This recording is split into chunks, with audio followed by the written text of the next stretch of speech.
Bike is parked right now. I'm all dressed up. I have my Gerbing gloves in both hands. I have the liner inside. The liner is connected to my pants, so pants are there. The only thing I don't have is my gloves. Now, we are going to go for a quick ride, but I want to show you how easy it is with this whole setup. I know the remote and the extra dual zone controller are two little bit expensive things that you're gonna have to add to your gear if you were to compare Gerbing to Hotwired, which are the two top heated gear contenders. I want to show you how convenient it is to get on the motorcycle when it's cold outside. Right now it is absolutely not cold outside. It's 60 degrees. This is not the weather I wear the heated gear. I want to make sure that you're getting value out of it so you can make your decision for the winter season. Connection similarity. Both Gerbing and Hotwire have single connection.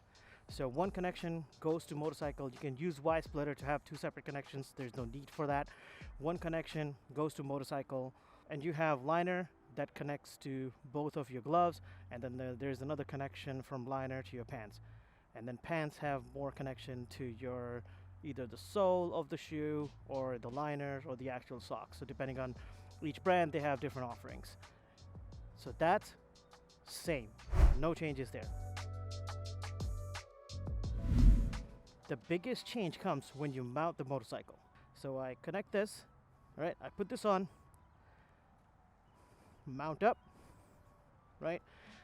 Now on Hotwire, if I had to turn on heat on either gloves, I would have to press and hold the button to turn on the heat. Press and hold the button, turn on the heat. Find where the button for jacket is, press and hold, turn on the heat. Find the button for pants, press and hold, turn on the heat. Remember, I cannot see my waist right now because of the helmet. I mean, of course, I have a modular helmet, so I can pop it up, I can see it quickly. But many of us ride with full face helmets in winter, and that may not be the convenient option. You're definitely saving the money, so that's a pro if you go with Hotwire and you're okay with pressing all these buttons to set 4 different zones, not 2, 4 different zones. With Gerbing, you don't have to do that. You just, I have this wireless connector stuck up here. It's Velcro, so I can take it off with me if I want to, and I can just turn this. That turns on my jacket heat or the gloves heat, right? Either way. So white one is for the jacket, gray one is for the gloves and for pants. So gloves and pants are together and the jacket is on its own. Perfect. I'm gonna turn it off. I don't want heat right now. Difference number 2, you have to buy the dual zone controller, which is inside my liner, and this wireless controller that controls that dual zone controller. There is a wired option, but then there are just too many cables which you have to either put in your tank bag or somewhere else. So about $100 of extra expense if you choose to go with Gerbing. Hotwire's cheaper. Hotwire also has a Bluetooth option that allows you to control the temperature from your cell phone. I would rather not pick that because you want less screens in front of you as much as possible when you're riding. So you should be able to quickly adjust. There should be a physical button. There should be some haptic. So these buttons on Gerbing are not soft, like not smooth. They have steps. So it's a little bit of haptic feedback.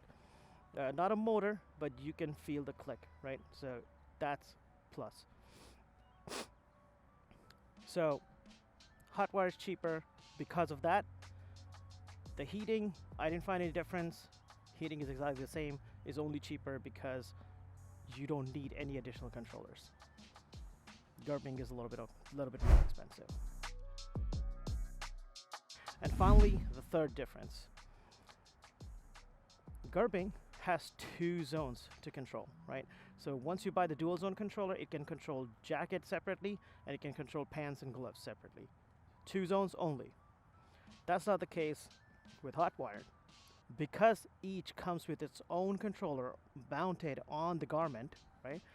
So your glove has one, second glove has second one, your jacket has, or jacket liner has third one, and then your pants have fourth one.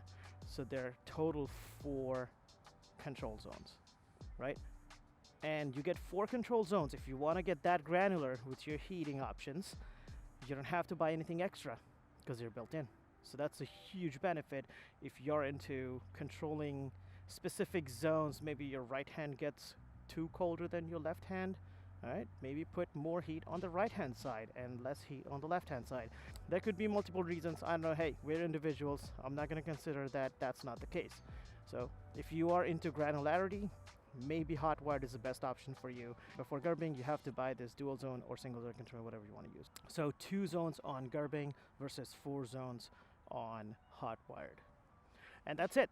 If you're into buying heated gear for winter season, now you know pros and cons of both of these products. So make a good choice. This video is not for swaying your decision over one product to the other. They both are great. As far as heating is concerned, heating zones are perfect. There's no difference in the heating in both products, but there are some quality of life differences. You make your own choice. That's not my job. My job is to put these differences in front of you. Thank you very much for watching this video. Please consider subscribing and hit the like button. This has been Niner Peak. Stay toasty in the winter season. Keep riding. Peace.